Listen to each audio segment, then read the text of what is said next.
서로 한번 또 인사할까요? 사랑합니다. 만나니 반갑습니다. 축복합니다. 은혜 많이 받으십시오. 예. 여러분, 오늘 우리가 설교 전에 축복해야 될 일이 한 가지 있습니다. 이래 둘러보시면 평소 못 보던 얼굴이 보일 텐데 바로 우리 이 중고등부 친구들이 모두 예배에 올라왔습니다. 우리 저 뒤에 한별이도 앉아 있고 이쪽에는 또 근영이도 앉아 있고 평소에 잘 안 올라왔는데 지난주에 제가 얘들아, 한별아 너 세례교인이잖아. 세례교인은 자기 신앙 이제 자기가 책임져야 된다. 그러니까 11시 예배는 들어와야 돼 라고 권했더니 예 하고는 즉시로 순종해서 한별이 하고 근영이 하고 이렇게 앉아 있는데 놀라운 것은 뭐 이래 하나 땡기면 줄줄이 올라온다고 근영이가 오니까 또 민준이가 옆에 딱 따라서 같이 또 앉아 있습니다. 우리 아이들 앞으로 예배 안에서 신앙 안에서 잘 자라가라고 우리 축복의 박수 한번 하겠습니다. 예. 네, 감사합니다. 우리는 지난주에 아이성 전투의 패배에 대해서 나누었습니다. 광야 40년 생활을 마친 이스라엘 백성들은 요단강을 건너서 크고 견고한 여리고성, 그 여리고성을 맞아 하나님의 도우심으로 크게 승리를 거두게 됩니다. 그 후에 이스라엘 백성이 향했던 곳은 아주 작은 성 아이성이었습니다. 여리고성과는 비교도 안 될 만큼 작은 성이었습니다. 그래서 생각했습니다. 이 성은 충분히 이길 수 있을 거야. 작은 숫자를 보내었는데 웬걸 참패를 하게 됩니다. 여리고성의 전투는 전리품 모두를 하나님께 온전히 바쳐야 하는 헤렘의 전쟁이었는데 아간이 시날산의 아름다운 외투 한 벌과 은 200세겔과 500세겔 정도의 무게가 되는 금덩어리 하나를 보고 그만 탐욕에 빠져서 그것들을 자신의 장막에 은밀하게 감추는 죄를 저질렀고 그 죄가 이스라엘 가운데 있었기 때문에 아이성과의 전투에서 패배하고 말았던 것입니다. 결국 여호수아와 이스라엘 백성은 아골 골짜기, 고통의 골짜기를 지나고서야, 즉 골짜기에서 아간을 돌로 쳐서 죽이고 돌무더기를 크게 쌓음으로 이스라엘의 죄를 제거하고 나서야 다시 아이성을 공격해서 정복할 수 있었습니다. 우리는 아이성 전투를 통해서 우리의 삶도 하나님께 온전하게 바쳐진 헤렘의 삶이 되어야 한다라는 교훈을 얻을 수 있었습니다. 오늘 함께 나눌 말씀은 여호수아 24장인데요. 24장의 배경은 이스라엘이 여리고성과 아이성을 시작으로 감행했던 그 가나안 정복 전쟁을 마치고 정복한 땅을 12지파가 기업으로 분배받는 일이 다 마무리된 시점입니다. 드디어 안정과 평화가 찾아온 것입니다. 바로 그때 100세가 넘은 고령에 죽을 날이 가까운 여호수아가 이스라엘 모든 지파를 성전이 있는 세겜으로 소집하고 이스라엘의 장로들과 수령들과 재판장들과 관리들을 불러서 그들에게 결단과 선택을 요구하고 있는 내용이 오늘 여호수아 24장입니다. 여호수아의 요구는 이렇습니다. 하나님의 은혜로 젖과 꿀이 흐르는 약속의 땅, 이 가나안 땅에 들어와서 우리가 땅을 분배받아 살게 되었다. 그것은 하나님께서 우리에게 이스라엘에게 주신 축복이지만 풍요 속에 하나님으로부터 멀어지고 죄악을 행한다면 이 땅에서도 멸망할 수 있기에 저주가 될 수도 있다. 그러니 이스라엘 모든 지파는 오늘 자신들이 섬길 자를 선택하라. 조상들이 강 저쪽 애굽에서 섬기던 신이든지 이곳 아모리 족속의 신이든지 아니면 여호와 하나님이든지 섬길 대상을 선택하라. 오직 나와 내 집은 여호와만 섬기겠노라. 이게 오늘 여호수아가 했던 말의 핵심입니다. 비록 약속의 땅 가나안을 정복하기 위한 수많은 전쟁의 수고로움이 있었지만 여리고성과 아이성 전투를 통해서 알 수 있었듯이 이스라엘 백성이 가나안을 정복할 수 있었던 것은 하나님의 함께하심, 하나님의 도우심, 하나님께서 베푸신 은혜 때문이었습니다. 싸움은 실제 나가서 싸움은 그들이 했을지 몰라도 이기게 하신 분은 하나님이시라는 것입니다. 다시 말해 이스라엘이 가나안을 정복한 것은 신명기 6장 11절 말씀처럼 하나님께서 이스라엘에게 채우지 아니한 물건, 아름다운 물건이 가득한 집을 얻게 하신 것이고 파지 아니한 우물을 차지하게 하신 것이며 심지 아니한 포도원과 감람나무를 차지하게 하셔서 배불리 먹게 해 주신 것과 같다라는 것입니다. 그런데 문제는 하나님의 은혜와 축복으로 얻은 가나안 땅이 잘못하면 저주가 될 수도 있다는 것입니다. 젖과 꿀이 흐르는 땅, 기름진 그 가나안 땅이 주는 풍요로움에 빠져서 하나님을 잊어버리고 하나님을 멀리하게 되면 오히려 축복으로 받은 이 땅에서 하나님의 심판으로 멸망할 수도 있기 때문입니다. 그래서 지금 여호수아는 이스라엘 백성들에게 정신 똑바로 차리고 오늘 너희가 섬길 자를 분명하게 선택하라 라고 강하게 요청하고 있는 것입니다.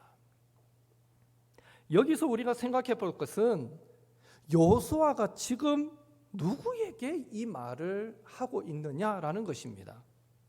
여러분 누구입니까? 하나님을 전혀 알지 못하는 이방 사람입니까? 아닙니다. 바로 나면서부터 하나님을 믿었던 이스라엘 백성입니다.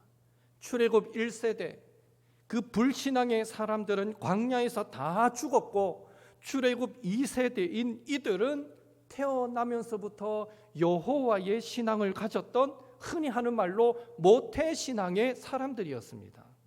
이 모태신앙의 사람들에게 지금 여호수아가 하는 말이 무엇입니까? 오늘 너희가 섬길 자를 선택하라. 여러분 어떻게 보면 여호수아의 이 말은 말이 안 됩니다. 이스라엘 백성들은 스스로 모태신앙이고 하나님을 잘 믿는다고 생각하고 있는데 그런 그들에게 누구를 섬길 것인지 선택하라 라고 말하고 있으니 얼마나 황당하게 들릴 수 있겠습니까? 하지만 여호수아의 요구는 현재 이스라엘 백성들에게 가장 필요한 핵심을 찌르는 말이었습니다. 왜 그렇겠습니까? 이스라엘 백성은 모태신앙이었지만 가나안 땅을 정복한 지 얼마나 되었다고 이미 하나님께 한 발, 세상에 한 발 걸치고 있는 어정쩡한 신앙이 되어버렸기 때문입니다.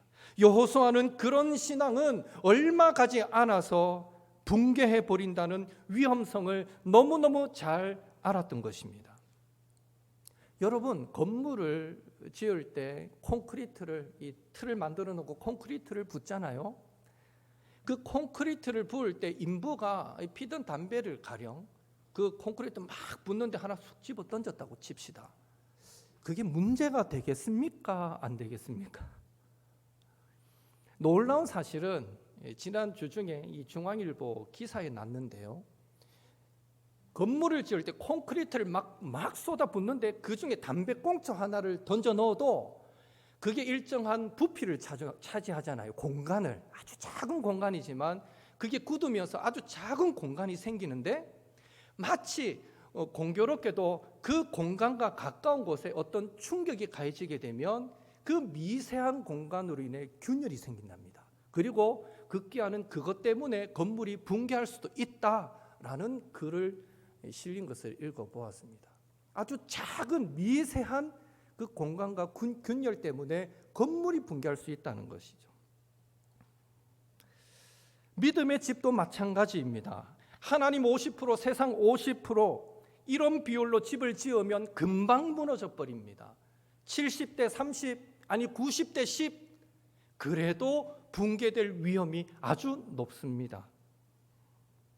믿음의 집은 100% 하나님을 믿는 믿음으로 지어야만 견고해질 수 있는 것입니다. 고령의 여호수아가 이런 사실을 너무너무 잘 알았기에 오늘 안타까운 심정으로 이스라엘 백성들을 불러 모으고 말합니다.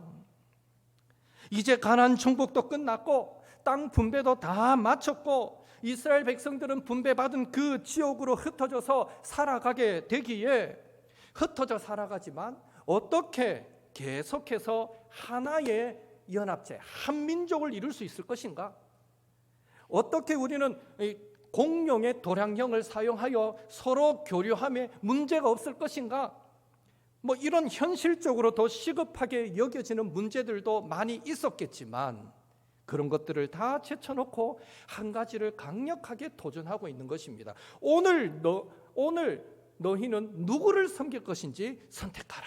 오늘 너희는 누구를 섬길 것인지 선택하라. 하나님이 이스라엘 신앙을 보실 때 분명하게 불합격이라고 판정하실 텐데 스스로를 합격이라고 철석같이 믿는 이스라엘을 향해서 지금 잘못된 헛된 신앙으로 달려가고 있으니 오늘 당장 너희 섬길 자를 선택하라, 이렇게 도전하고 있는 것입니다. 여러분, 1990년대에 활동했던 그룹 015B라는 그룹을 아시는지요? 물론 그때 태어나지 않았던 친구들은 모를 수도 있습니다. 그 그룹의 대표곡이 아주 오래된 연인들이라는 곡입니다. 후렴구를 제외한 1절, 2절 가사가 이렇습니다. 저녁이 되면 이래 부르는 노래거든요. 가사가 이렇습니다. 저녁이 되면 의무감으로 전화를 하고 관심도 없는 서로의 일과를 묻곤 하지. 가끔씩은 사랑한단 말로 서로에게 위로하겠지만 그런 것도 예전에 가졌던 두근거림은 아니야. 2절, 주말이 되면 습관적으로 약속을 하고 서로를 위해 봉사한다고 생각하지. 가끔씩은 서로의 눈 피해 다른 사람 만나기도 하고 자연스레 이별할 핑계를 찾으려 할 때도 있지. 아주 오래된 연인들에게서 충분히 나타날 수 있는 그런 권태기의 현상을 잘 노래하고 있습니다. 그런데 사실 이런 권태기의 모습은 오늘 우리 성도들과 하나님 사이에서도 충분히 나타날 수 있다는 것입니다. 주일이 되면 의무감에서 교회를 오고 관심도 없는 서로의 일상을 묻곤 하지. 가끔씩은 사랑한단 말을 하나님께 하겠지만 그런 것도 예전에 가졌던 두근거림은 아니야. 주일이 되면 하나님을 위해 봉사한다고 생각을 하지. 가끔은 하나님의 눈을 피해 다른 사람을 만나고 하나님과 다른 마음을 품으면서 자연스레 신앙과 이별할 핑계를 찾으려 할 때도 있지. 적용해 봤습니다. 여호수아가 볼 때 지금 이스라엘 백성도 이 노래 가사처럼 영적으로 반은 하나님께 걸치고 반은 세상에 걸친 아주 어정쩡한 모습이었습니다. 그래서 오늘 너희 섬길 자를 선택하라 라고 강력하게 도전하고 있는 것입니다. 여호수아가 이스라엘 백성에게 주는 도전은 오늘 크게 두 가지입니다. 첫째로 하나님을 선택하라 라고 도전합니다. 따라하겠습니다. 하나님을 선택하라. 하나님을 선택하라. 14절 15절 같이 읽겠습니다. 그러므로 이제는 여호와를 경외하며 온전함과 진실함으로 그를 섬기라. 너희의 조상들이 강 저쪽과 애굽에서 섬기던 신들을 치워버리고 여호와만 섬기라. 만일 여호와를 섬기는 것이 너희에게 좋지 않게 보이거든 너희 조상들이 강 저쪽에서 섬기던 신들이든지 또는 너희가 거주하는 땅에 있는 아모리 족속의 신들이든지 너희가 섬길 자를 오늘 택하라. 오직 나와 내 집은 여호와를 섬기겠노라 하니. 아멘. 오늘 본문은 14절에서 28절의 이 짧은 구절 안에 섬기다라는 말이 14번이나 나옵니다. 섬기다라는 말은 히브리어로 아바드라는 단어가 쓰였는데요. 이 말의 뜻은 엎드려 절하다, 경배하다, 예배하다, 섬기다 이런 다양한 의미를 갖습니다. 따라서 여호와를 섬기라라는 이 말은 예배의 대상, 순종의 대상, 헌신의 대상, 신앙의 대상으로 여호와만을 선택하라 이런 의미가 되는 것입니다. 우리는 매일 수많은 선택 가운데 살아갑니다. 그런데 우리가 행하는 모든 선택에는 한 가지 법칙이 있는데 그 모든 선택은 그것보다도 더 근본적이고 근원적인 선택에 의해서 영향을 받는다라는 것입니다. 가장 근본적이고 근원적인 선택을 어떤 것으로 하느냐에 따라서 그 밑에 있는 선택은 자동적으로 영향을 받게 되어 있다는 것입니다. 내가 어디에 속해 있고 내가 누구의 편이고 내가 어떻게 살아갈 것인가를 선택하면 거기에서부터 파생되는 다양한 선택은 어떤 선택을 해야 할지가 자동적으로 결정된다는 것입니다. 예를 들어서 어떤 사람이 나는 믿음으로 살고 말씀대로 살고 좁은 길을 걸어가야지 라고 선택하게 되면 그 사람은 부정한 물질에 유혹당하지 않습니다. 옆에 어떤 사람이 발을 동동 구르고 있을 때에 외면하지 않고 다가가서 도와주게 됩니다. 이미 앞선 선택이 이런 행동을 하도록 만드는 것이죠. 그런데 어떤 사람이 나는 좁은 길을 가기보다는 그냥 편한 대로 살고 싶어 라고 선택하면 그 사람은 눈앞에 부정한 돈이 있을 때 그것을 붙듭니다.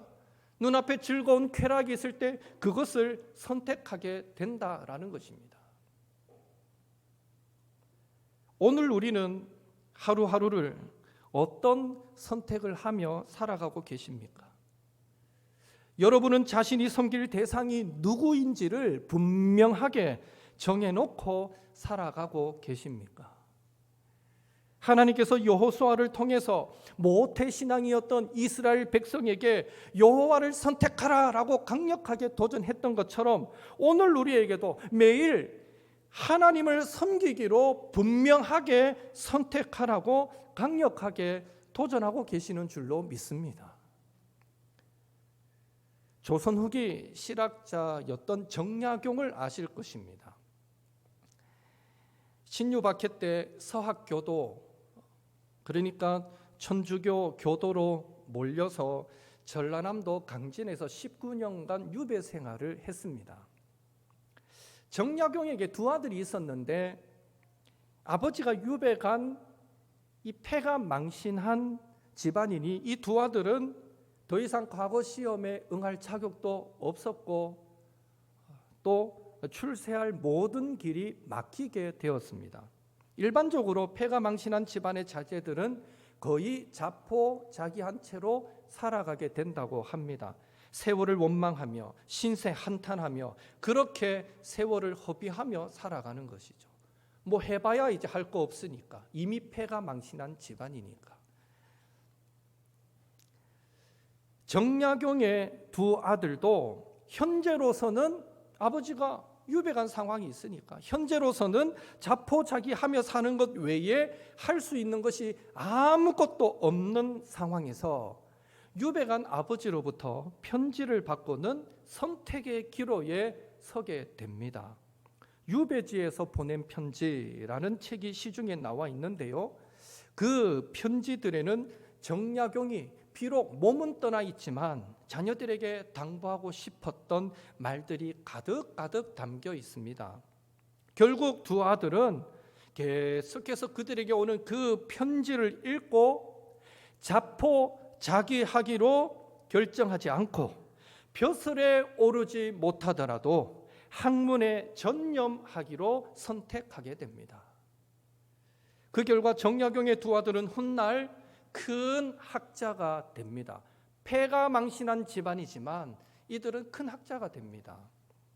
장남 정학연은 농업 축산 관련 서적인 종축회통이라는 책을 썼습니다. 그뿐 아닙니다. 문학과 관련하여 많은 책들의 소문을 쓰고 또 많은 책의 비평글을 남기게 됩니다. 그만큼 학문이 높다는 거죠. 또 시도 1만여 개의 시를 썼는데 특별히 추사 김정희와 절친이어서 김정희가 시를 쓰면 먼저 이 정학연에게 보내어서 자신의 시를 보고 평가해 달라고 말할 만큼 서로 학문을 논하고 시를 논했던 그런 사람이었습니다. 또 정학연은 의술로도 명성이 자자해서 궁중에서까지 부름을 받았다라는 일화가 있을 만큼 다방면으로 유능한 사람이 되었습니다. 차남 정학유도 한 해 동안 힘써야 할 이 농사일과 철마다 알아두어야 할 이 풍속 및 예의범절 등을 노래로 불러서 쉽게 기억할 수 있도록 했던 농가 원령가를 지었습니다.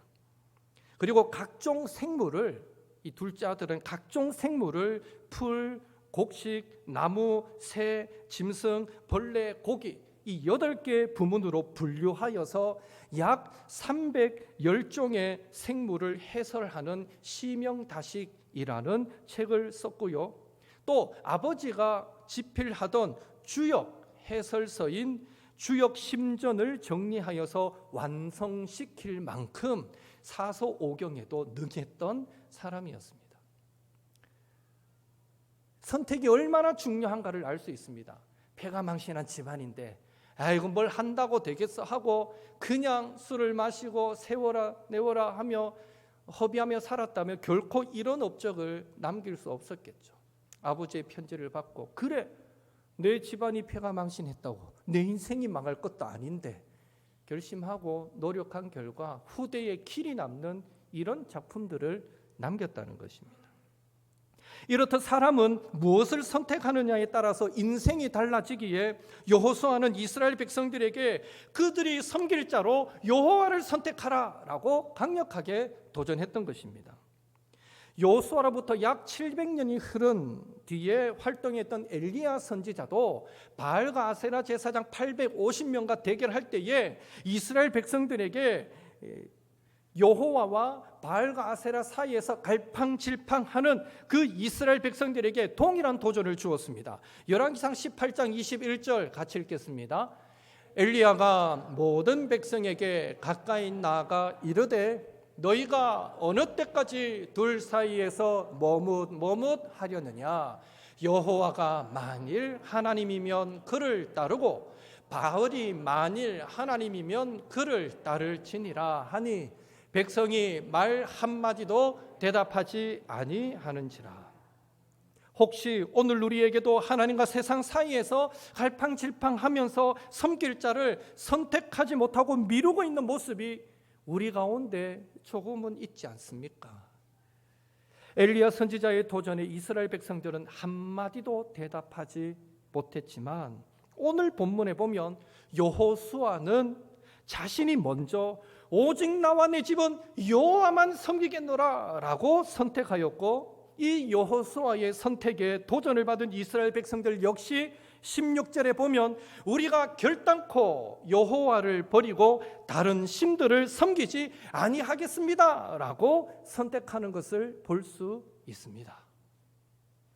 사랑하는 성도 여러분, 오늘 여호수아와 이스라엘 백성의 이 결단과 선택이 저와 여러분의 것이 될 수 있기를 예수님의 이름으로 축원합니다. 오늘 이 시간 하나님만 섬기고 하나님만 따르고 하나님께만 엎드려 경배할 것을 분명하게 선택하십시오. 그럴 때 우리의 인생은 머뭇머뭇거리거나 헤매지 않게 될 것이며 우리가 믿음으로 걸어가야 할 길이 더 분명하게 보이게 될 것입니다. 매사에 하나님만 선택하는 저와 여러분이 될 수 있기를 예수님의 이름으로 축원합니다. 둘째로 온전함과 진실함으로 하나님을 섬기라고 도전합니다. 한번 따라하겠습니다. 온전함과 진실함으로 하나님을 섬기자.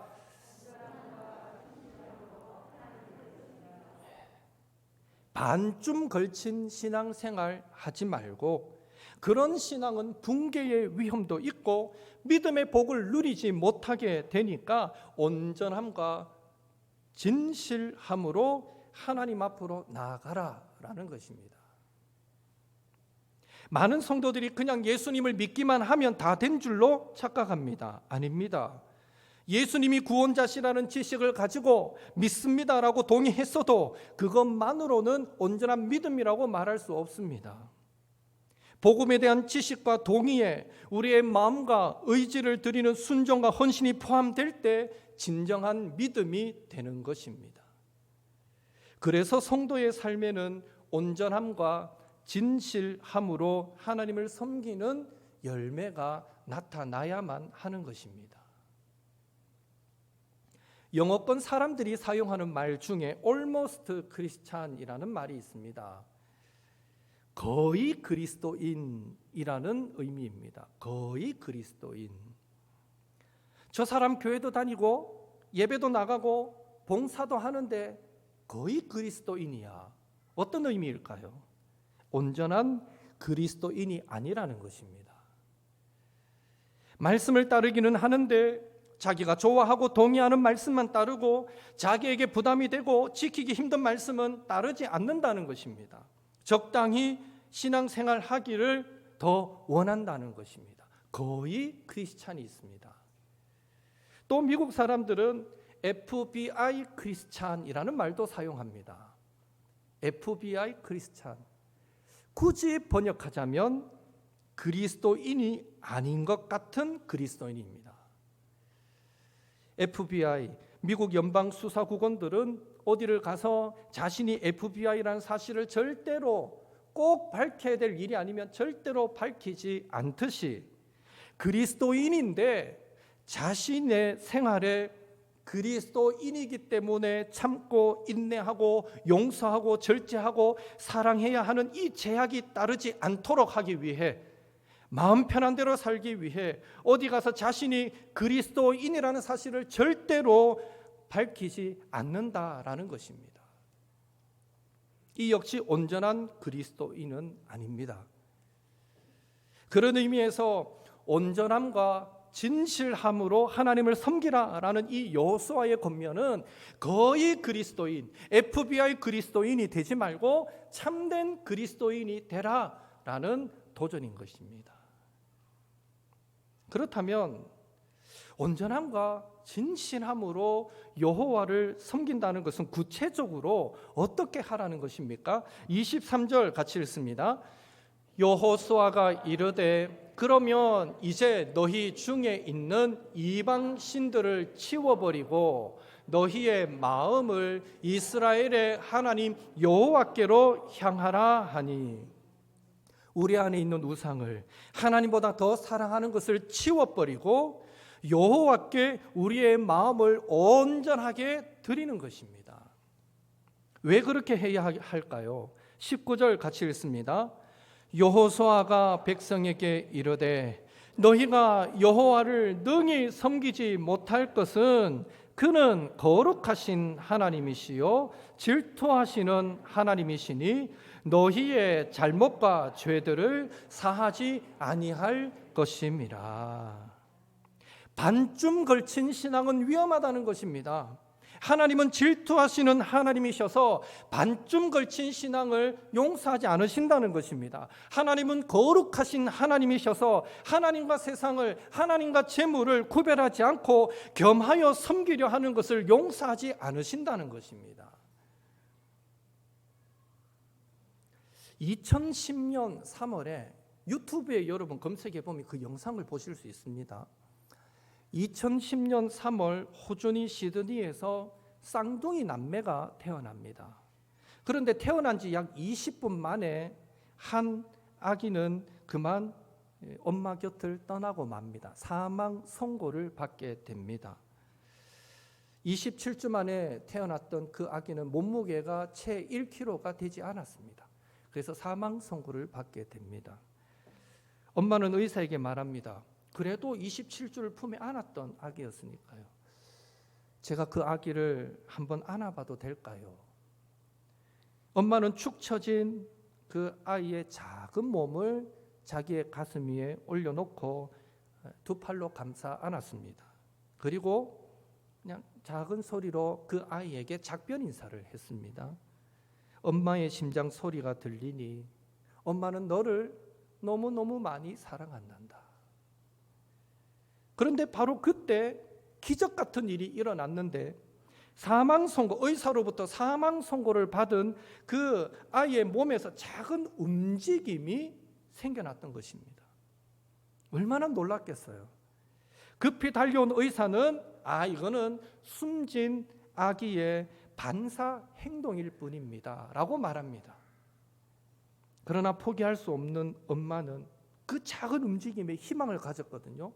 포기할 수 없는 엄마는 그 아기를 품은 채 이제는 모유를 건네기 시작합니다.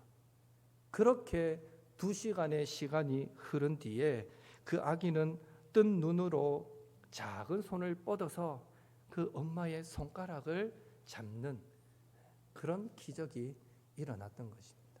실제 영상에 그 영상이 있어요. 그 아기가 엄마의 손, 그 작은 손으로 엄마 손을 탁 잡는 이 영상도 나옵니다.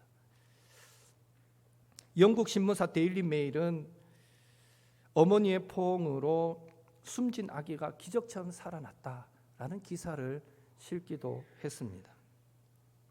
죽은 아기를 대하는 그 엄마의 마음이 바로 온전함과 진실함의 마음이라고 할 수 있습니다. 의사는 의술로 접근해서 죽었습니다.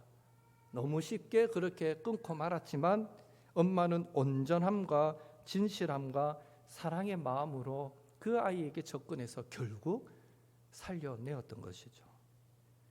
죽은 아기를 끌어안은 엄마처럼 하나님도 독생자 예수님을 이 땅에 보내주셔서 십자가를 지게 하심으로 죽은 우리를 그 품에 품어주셨습니다. 그렇게 우리를 구원해 주셨습니다. 그리고 하나님께서 오늘 이 시간 우리에게 너희도 온전함과 진실함으로 나를 섬겨다오 라고 말씀하십니다.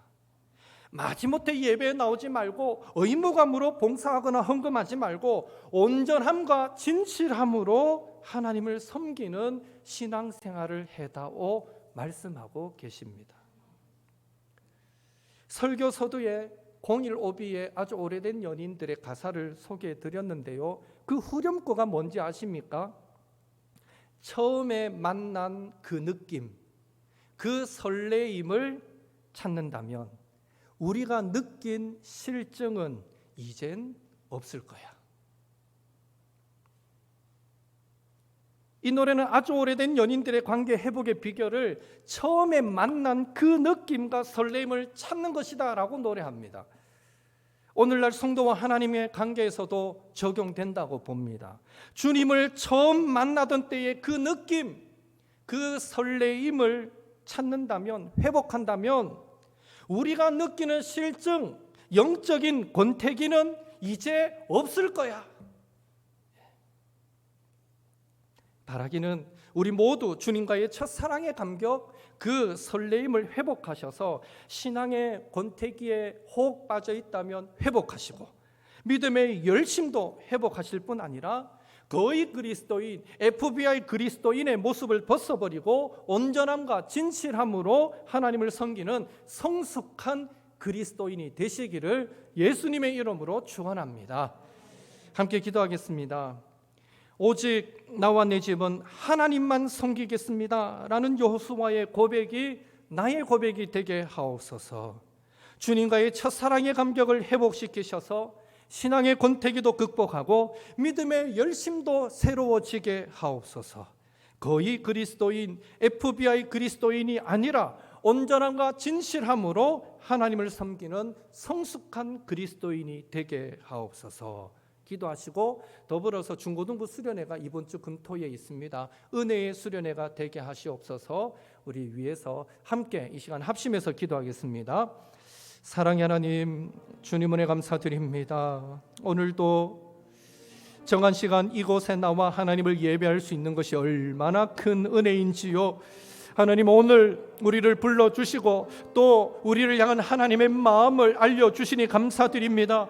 아버지요, 하나님은 오늘도 우리에게 하나님만 선택하라고, 하나님만 선택하기를 요구하고 계심을 오늘 여호수아의 그 권면을 통해서 우리도 듣게 되었습니다. 주여, 간절히 소망합니다. 우리의 옥토의 모든 성도들, 오직 나와 내 집은 하나님만 섬기겠습니다. 오직 나와 내 집은 예수님만 따르겠습니다. 아버지, 그렇게 고백하며 살아갈 수 있는 복된 가정들이, 복된 성도들이 다 될 수 있도록 주여 도우시고 역사하여 주시옵소서. 하나님, 그런 고백이 가능하기 위해서는 먼저 우리 안에 주님과의 첫사랑의 감격이 회복되어야겠습니다. 주님을 만났을 때 그 설레임, 그 감격, 그 기쁨이 회복되어 있겠습니다. 하나님, 어느 순간 우리의 신앙생활 속에 그 주님의 사랑에 대한 감격이 식어져 버려 오늘 우리가 영적인 권태기에 빠져 있지는 않습니까? 오늘 우리가 예배를 드리면서도 감격하지 못하고 있지는 않습니까? 오늘 우리가 하나님을 섬기던 자리에서 멀어져 버리지는 않았습니까? 하나님, 다시 한 번 더 주님과의 그 첫사랑의 감격 오늘 우리에게 회복하여 주셔서 우리가 회복해야 될 믿음의 자리를 회복하고 회복해야 될 믿음의 열심을 회복하는 우리 모든 성도들이 되도록 주여 도와주시옵소서. 하나님, 거의 그리스도인으로 살지 않게 도와주시고 FBI 그리스도인으로 살지 않게 도와주시고 어디에 있든지 참된 그리스도인이 되게 하시며 온전함과 진실함으로 하나님을 섬기는 성도들이 다 될 수 있도록 주여 도우시고 역사하여 주시옵소서. 하나님, 이번 주 금요일, 토요일 중고등부 수련회가 있습니다. 우리 친구들, 아버지 교사 선생님들 함께 아버지 은혜 받는 그 시간에 성령으로 기름 부어주시고 우리 아이들이 그 받는 말씀을 통하여 놀라운 은혜를 체험하게 도와주시고 함께 기도할 때에 자신들의 인생을 하나님께 맡길 수 있는 은혜의 수련회가 될 수 있도록 주여 도우시고 역사하여 주시옵소서. 아무쪼록 주님이 한 주간 흩어져 살아가는 성도들 지켜주시고 이 무더운 여름 날씨 가운데 건강 잃지 않게 도와주시며 어디에 있든지 예수 향기 나타내며 승리하며 살아가는 주의 백성들이 되도록 주여 도와주시옵소서. 오직 나와 내 집은 하나님만 섬기겠노라. 오직 나와 내 집은 예수님만 따르겠노라. 오직 나와 내 집은 성령님의 인도하심에 순종하겠노라. 아름다운 믿음의 고백이 풍성할 수 있도록 축복하여 주옵소서. 예수님의 이름으로 기도하옵나이다. 아멘.